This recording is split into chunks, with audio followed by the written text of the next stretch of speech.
Mari kita tunduk kepala dan kita berdoa. Terima kasih ya Bapa.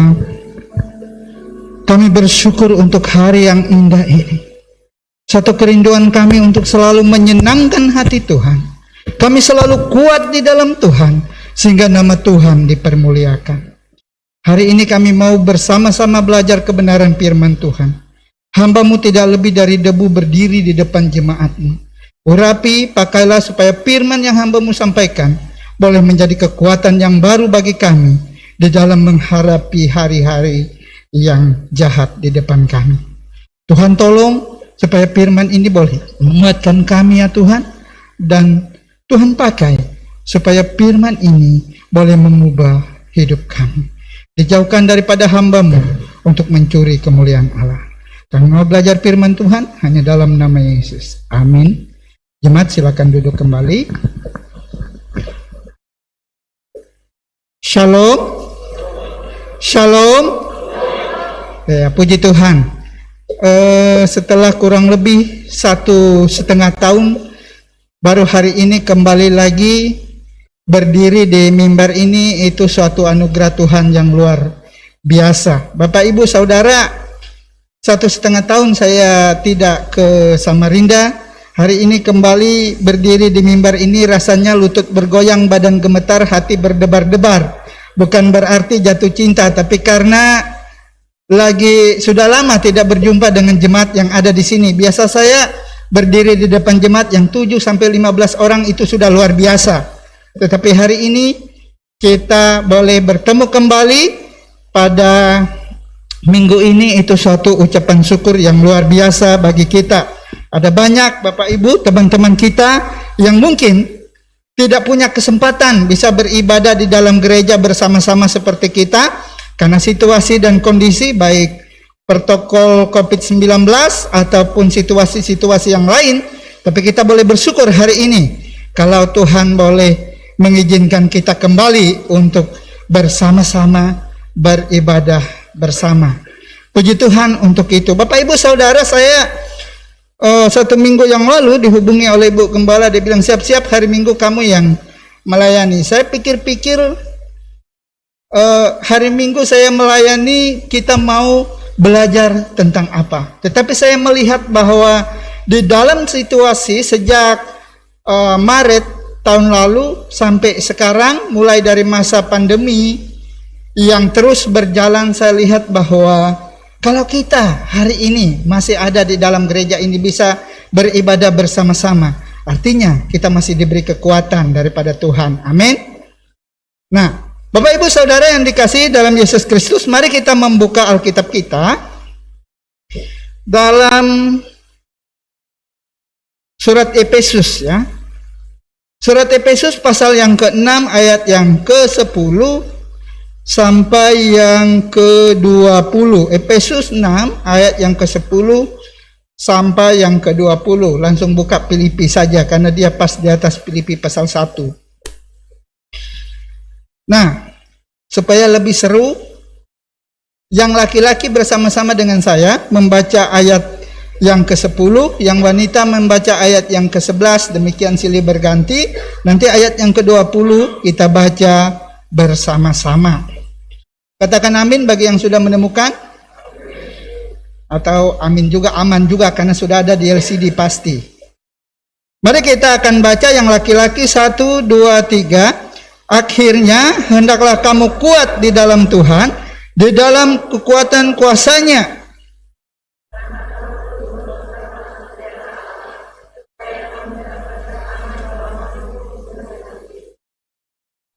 Perjuangan kita bukanlah melawan darah dan daging, tetapi melawan pemerintah-pemerintah, melawan penguasa-penguasa, melawan penghulu-penghulu dunia yang gelap ini, melawan roh-roh jahat di udara.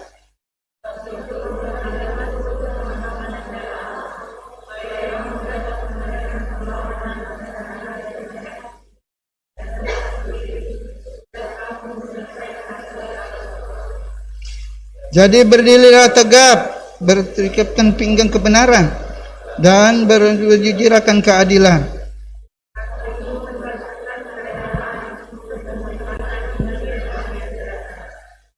Dalam segala keadaan, pergunakanlah iman.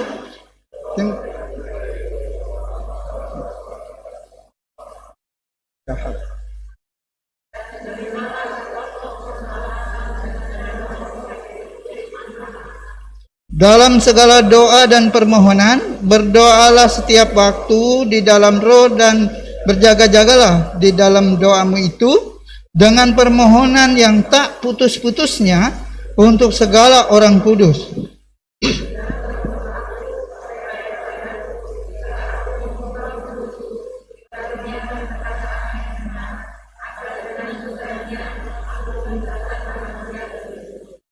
Ayat 20 bersama-sama nanti. Yang kulayani sebagai utusan dipenjarakan, berdoalah supaya dengan keberanian aku menyatakannya sebagaimana seharusnya aku berbicara. Kuat di dalam Tuhan, itulah judul daripada renungan kita hari ini. Bapak Ibu Saudara yang dikasihi di dalam Yesus Kristus, kalau kita berbicara kuat, Bapak Ibu Saudara yang dikasihi di dalam Yesus Kristus, saya coba-coba mencari di dalam bahasa Indonesia. Kuat itu berarti kita mampu untuk menghadapi berbagai tantangan. Kemudian kuat itu artinya kita mampu mengangkat beban yang berat di dalam situasi tertentu. Kemudian kuat itu artinya tetap bertahan walaupun dalam keadaan yang sesulit apapun. Kuat berarti tidak mudah goyah. Bapak Ibu Saudara yang dikasihi dalam Yesus Kristus, kalau hari ini kita masih berani beribadah bersama di tempat ini, saya yakin bahwa itu bukti kekuatan daripada Tuhan, bahwa kita tetap kuat iman di dalam Tuhan. Amin. Bapak Ibu Saudara yang dikasihi di dalam Yesus Kristus, kalau kita berbicara tentang kuat di dalam Tuhan, maka satu pertanyaan yang harus kita jawab, bahwa apa yang membuat kita bisa kuat di dalam Tuhan? Karena ada banyak orang, kalau dari mulai masa awal pandemi ini, ekonomi mulai menurun, kesehatan terganggu, pekerjaan mulai punya banyak persoalan, situasi yang berat itu. Dan ingin rasanya kita berteriak, Tuhan, jikalau Engkau memang ada, kenapa semuanya ini boleh terjadi di dalam kehidupanku? Dan seolah-olah kita mau berkata, Tuhan, aku mau menyerah. Tapi hari ini kita mau belajar dari Paulus bagaimana supaya tetap kuat di dalam Tuhan.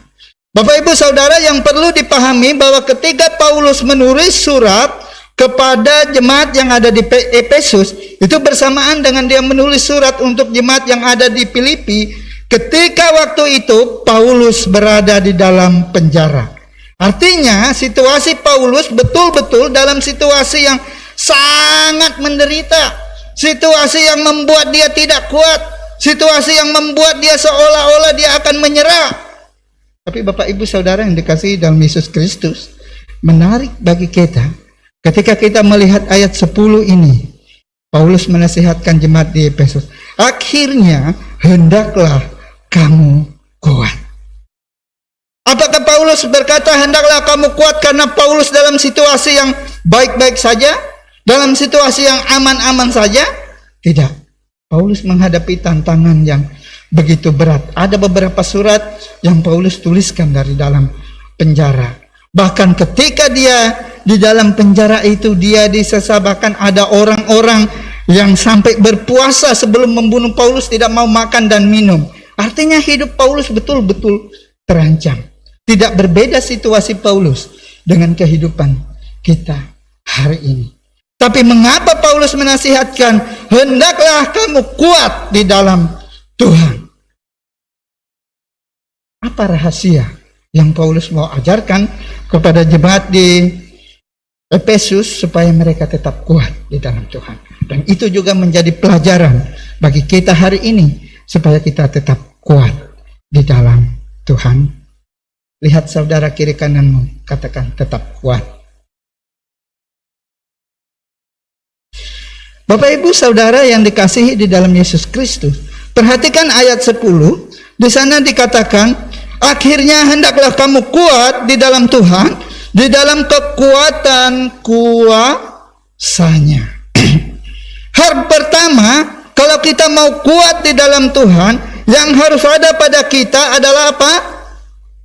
Hanya mengandalkan kuasa Tuhan. Saya tidak tahu di dalam persoalan-persoalan yang kita hadapi hari ini, apa yang menjadi andalan kita supaya kita tetap kuat untuk bertahan? Apakah kita mengandalkan ilmu pengetahuan kita? Apakah kita mengandalkan kekuatan kita? Apakah kita mengandalkan orang-orang yang ada di sekitar kita? Sehingga tidak sedikit orang yang sikut sana, sikut sini. Karena apa? Karena dia mengandalkan orang-orang yang ada di sekitarnya. Apa yang menjadi andalan kita untuk mendapat kekuatan di dalam hidup ini? Paulus mengajarkan, hendaklah kamu kuat di dalam Tuhan dengan kekuatan kuasa. Kalau kita ingin kuat di dalam Tuhan, maka hal yang harus ada adalah kita harus yakin akan kuasa Tuhan. Andalkan kuasa Tuhan, jangan mengandalkan yang lain. Saya senang kalau di Samarinda itu sangat jauh berbeda dari di Palangkaraya. Kalau di Palangkaraya kadang-kadang kita turun ke gereja hari Minggu ibadah, tapi pulangnya akan banyak dekorasi di rumahnya. Kalau orang Dayak tahu dekorasi-dekorasi itu apa. Satu kali jemaat serahkan tempat untuk tempat kita beribadah, dan hari pertama saya masuk di situ, saya membersihkan semua. Saya bilang kalau minyak-minyak ini saya kumpulkan, ini bisa untuk goreng ikan. Ada beberapa botol, ini rumah diserahkan untuk menjadi gereja, tapi banyak sekali berhala di dalamnya. Tapi puji Tuhan, syukur yang dikirim ke sana adalah orang Dayak, jadi sudah biasa melihat itu, jadi tidak ketakutan. Kalau orang lain mungkin ketakutan. Bapak Ibu Saudara, kalau kita mau kuat di dalam hidup ini, di dalam menghadapi berbagai situasi dan kondisi yang kita hadapi di dalam kehidupan ini, kita harus mengandalkan kuasa Tuhan, bukan kuasa yang lain. Ada Pak Burhan orang Tunjung, ada beberapa orang Benua, dan saya orang Bentian. Itu rame waktu awal-awal corona, tolak bala di sana sini. Akhirnya orang belian di sana sini berputar di segoknya yang satu, yang penyegoknya kena corona juga. Karena apa? Mengandalkan kekuatan-kekuatan yang lain. Di masa-masa sulit seperti ini kita harus hanya mengandalkan satu, yaitu Tuhan saja, jangan andalkan yang lain. Saya kaget suatu saat saya berkunjung ke rumah di kota, saya tidak usah menyebut kotanya, saya tahu ada yang berasal dari kota itu. Saya tanya, mana neneknya? Lagi pulang kampung pergi berobat. Loh, biasanya orang dari desa pergi berobat ke kota. Ini kalau dari kota berobat ke desa, ada dokter yang seperti apa di sana? Bapak Ibu Saudara yang dikasihi dalam Yesus Kristus, kita harus meyakini bahwa Tuhan berkuasa atas segala-galanya, termasuk atas nyawa kita. Jadi tidak usah kita mencari lagi kekuatan-kekuatan yang lain yang menjadi andalan kita. Bapak Ibu Saudara yang dikasihi dalam Yesus Kristus, kalau ada orang Dayak tersinggunglah. Saya sama-sama orang Dayak. Kalau orang Dayak itu, kita orang Dayak biasanya pergi ke pendeta dulu, minta didoakan. Satu kali berdoa, tidak ada berubah, masih. Dua kali berdoa, tidak ada yang berubah. Ketiga kali sudah mulai mencari jalan lain. Bapak Ibu Saudara, tidak usah lagi mencari kuasa-kuasa yang lain. Tidak usah lagi pergi ke kampung mau cari pengobatan dari dokter yang mana. Saya tahu dokter yang di sana. Pasti dokter yang berkata, ini tahun minta turun, ini bulan minta jalan, minta sembuh batang tubuh, minta kuat batang badan. Ya kan? Yang ada kita ditipu saja. Hari ini dia menyembuhkan. Makanya mama kolok-kolokan dengan satu orang dukun. Dia bilang ada orang sakit, jemput saya untuk jadi dukun. Kenapa kamu tidak kerasukan minta dipotong kerbau, bilang mamaku. Ngapain minta potong kerbau? Mereka baru potong kerbau juga tidak sembuh-sembuh.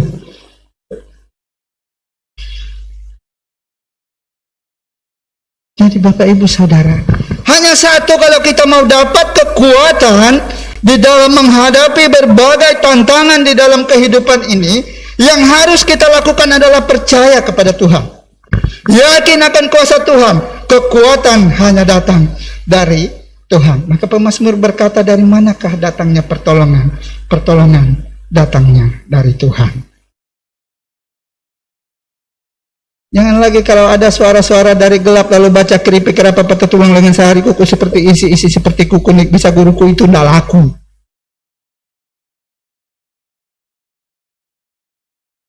Satu saat sampai habis lombok satu pohon hanya gara-gara mendengar suara orang sembahyang di masjid. Dia pikir itu suara biang belau.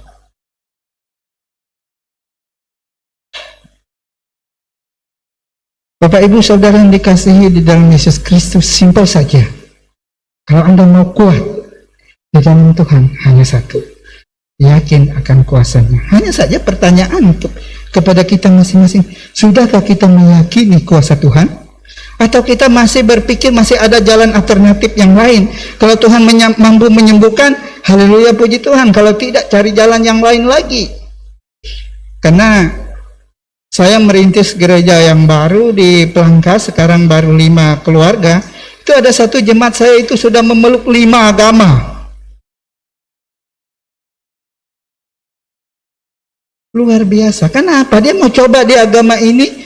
Apa ada solusi tidak pindah ke agama ini?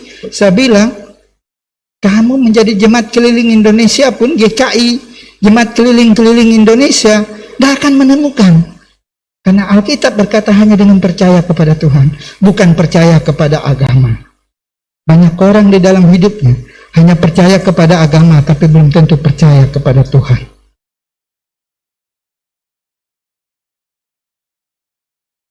Hari ini, mari kita tanya kepada diri kita masing-masing. Sudahkah kita percaya akan kuasa Tuhan? Kuasa Tuhan yang akan memampukan kita menghadapi berbagai tantangan. Kuasa Tuhan yang akan menguatkan kita ketika kita menghadapi sakit penyakit. Kuasa Tuhan yang menolong menguatkan kita ketika kita menghadapi kesulitan hidup. Bapak Ibu Saudara dan saya, mari hari ini kita berkomitmen. Kita percaya akan kuasa Tuhan supaya kita kuat di dalam Tuhan. Yang kedua, biasanya kalau pengkhotbah sudah bilang yang kedua, kalau kami di STI sudah tepuk tangan. Karena jemaat tidak berani tepuk tangan hamba Tuhan yang di depan. Tapi kalau sesama hamba Tuhan tepuk tangan dari belakang. Artinya senang. Akan cepat pulang, jadi yang ngantuk sudah hilang. Padahal satu kali kami ikut di acara, sambutannya panjang sekali. Baru dia bilang yang terakhir, semua pada sorak-sorai. Sekalinya setelah yang terakhir ada 25 poin di dalam yang terakhir itu. Semuanya bilang, Jadi supaya kita lebih senang, yang kedua dan sekaligus yang terakhir. Tapi kalau lama jangan protes. Karena sudah dikasih pengantar sebelumnya. Yang kedua, mari kita melihat dalam ayat yang ke-11. Kenakanlah seluruh perlengkapan senjata Allah supaya kamu dapat bertahan melawan tipu muslihat iblis. Apa yang membuat kita bisa tetap kuat di dalam Tuhan? Yang kedua, kita bisa tetap kuat di dalam Tuhan ketika apa? Kita menggunakan perlengkapan senjata Allah.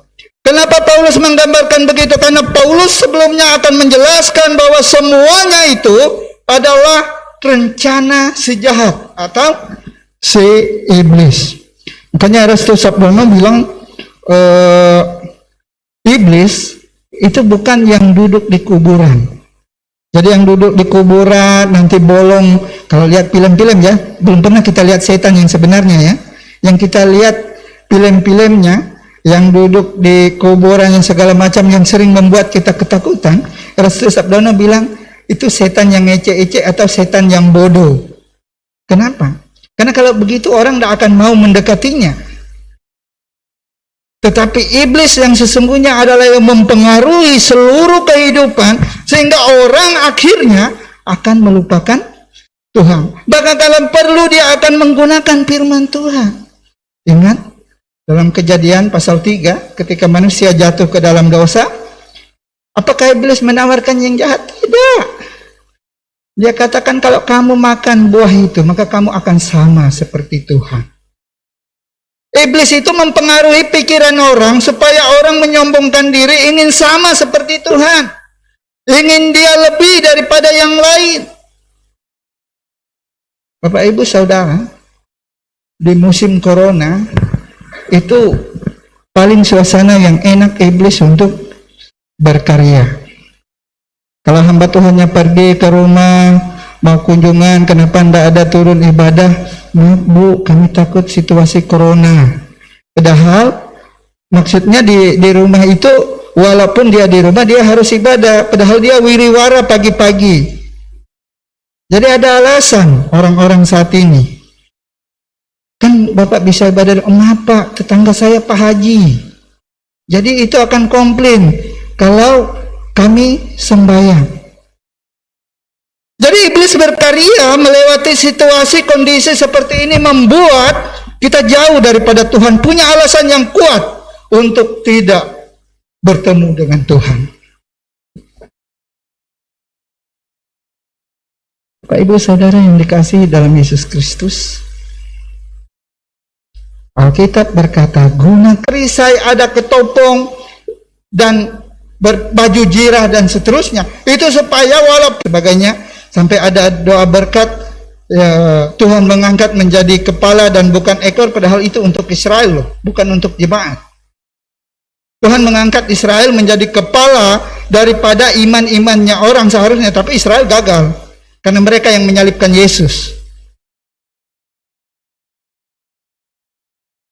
Orang yang selalu mengimani hal yang baik-baik saja dari Tuhan, ketika menghadapi situasi dan kondisi yang tidak enak di dalam hidup ini, dia akan dengan enteng akan melupakan Tuhan. Tetapi orang yang memiliki iman sebagai perisainya, apapun situasi kondisi, dia tidak akan lari dari Tuhan. Kenapa? Karena dia tahu suatu yang Tuhan izinkan untuk menguatkan kita. Apa dosa daripada Ayub? Ayub sudah menderita, sangat menderita dan jatuh tertimpa tangga. Tapi pada akhirnya Tuhan memulihkan Ayub. Kenapa Ayub bisa bertahan? Karena dia punya iman. Abraham jatuh bangun di dalam kehidupan, jatuh dalam dosa juga. Tapi pada akhirnya dia kembali bertobat karena ada iman. Dan seterusnya. Bahkan kitab Ibrani berkata bahwa Habel mempersembahkan yang lebih baik daripada persembahan Kain karena dia punya iman. Tetapi selanjutnya di dalam ayat 17, dan terimalah ketopong keselamatan dan pedang roh, yaitu firman Tuhan. Kita bukan hanya mempunyai iman, tetapi kita harus membaca firman Tuhan, karena itu menjadi pedang yang akan mengajar. Makanya Alkitab bilang firman Tuhan itu seperti pedang bermata dua. Kenapa pedang bermata dua? Bukan hanya masalah tajamnya, tetapi pedang bermata dua itu untuk nebas ke depan, tetapi juga kalau dibalik ke belakang kena kepada kita. Kalau kita sudah beriman, maka harus ada yang berikutnya. Langkah berikutnya adalah kita membaca, mengandalkan firman Tuhan, sehingga hidup kita tidak melenceng-melenceng dari apa yang Tuhan mau. Bapak Ibu Saudara yang dikasihi di dalam Yesus Kristus, ayat yang ke-18 berkata, dalam segala doa dan permohonan berdoalah setiap.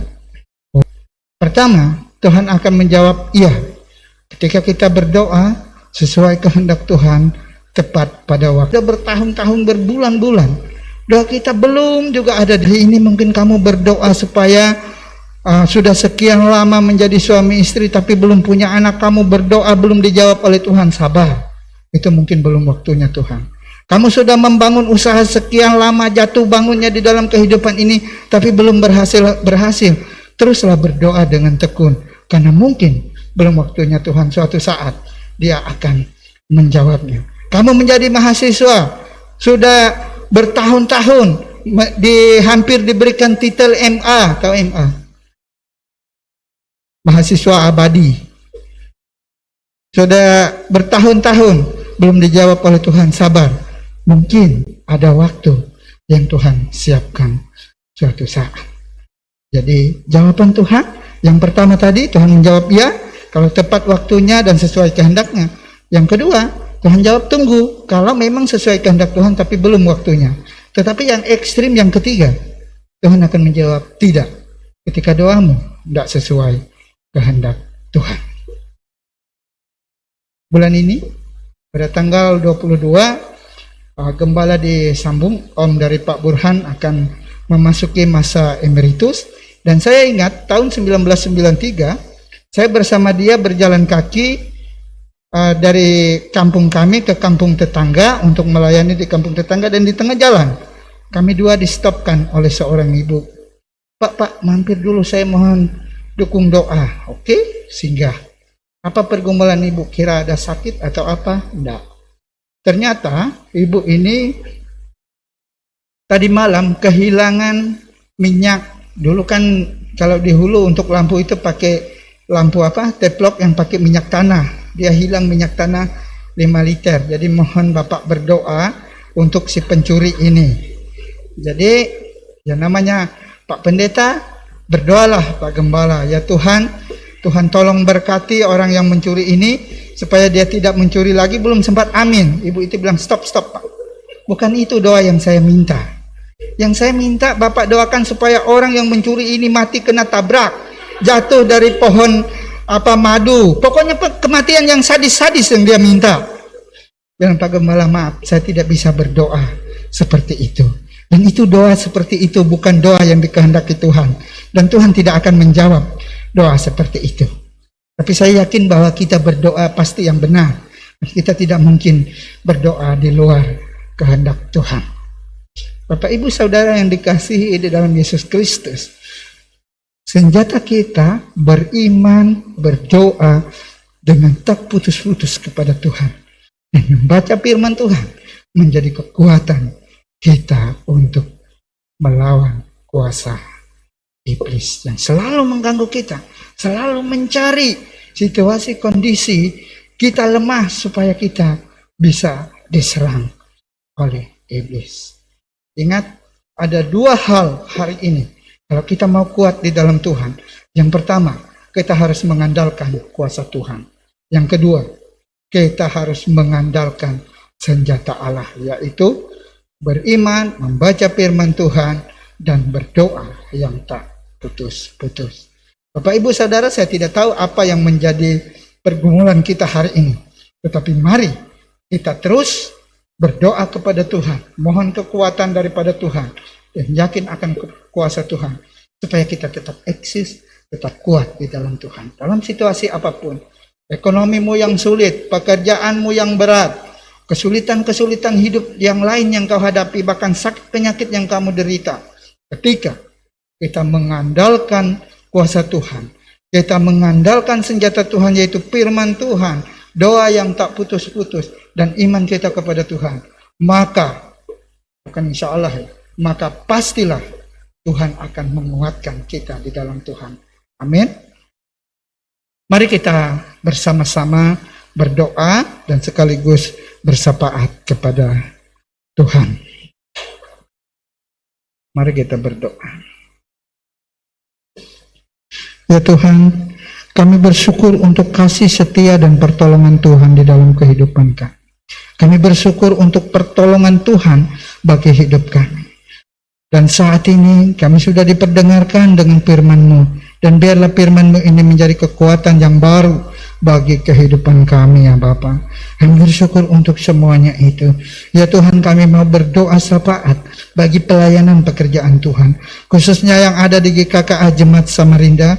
Semua apa yang menjadi program dari majelis jemaat, baik lokal maupun cabang-cabang bahkan pos PI, biarlah Tuhan yang selalu menolong, melancarkan dan memberi solusi ketika menemui jalan buntu. Ya Tuhan, kami berdoa dan menyerahkan juga untuk pelayanan pekerjaan Tuhan di GKKA Jemaat Samarinda, cabang Manunggal Jaya, cabang Karang Tunggal, Pos PI Pelangkaraya, bahkan Pos PI Bumi Tambun Bungai kami serahkan ke dalam tangan Tuhan. Biarlah kiranya pelayanan-pelayanan kami ini, melalui semuanya ini, nama Tuhan dipermuliakan. Terima kasih Bapak Surgawi.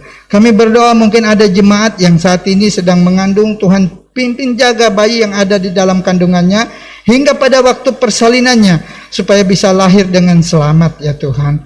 Terima kasih Bapak Surgawi. Terima kasih Roh Kudus.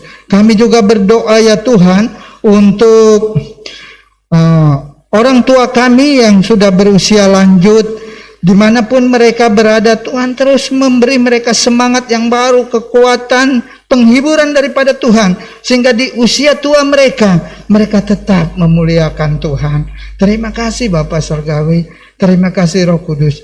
Kami juga berdoa untuk mahasiswa, bahkan para pemuda yang mencari pekerjaan. Biarlah kiranya Tuhan memberkati mereka di dalam pendidikan, di dalam usaha mereka mencari pekerjaan, bahkan yang sedang bergumul tentang pasangan hidup. Biarlah Tuhan campur tangan, memberi solusi, dan mempertemukan mereka dengan orang-orang yang tepat. Terima kasih Bapak Surgawi. Berdoa untuk anak-anak kami, bersyukur bagi anak-anak SD dan tingkatan-tingkatan yang lain yang mungkin sudah selesai berujian dan maupun yang masih dalam menghadapi ujian. Biarlah Tuhan yang terus menolong, memberi mereka semangat supaya anak-anak kami ini menjadi anak yang takut akan Tuhan, taat kepada orang tua, dan berguna bagi nusa dan bangsa.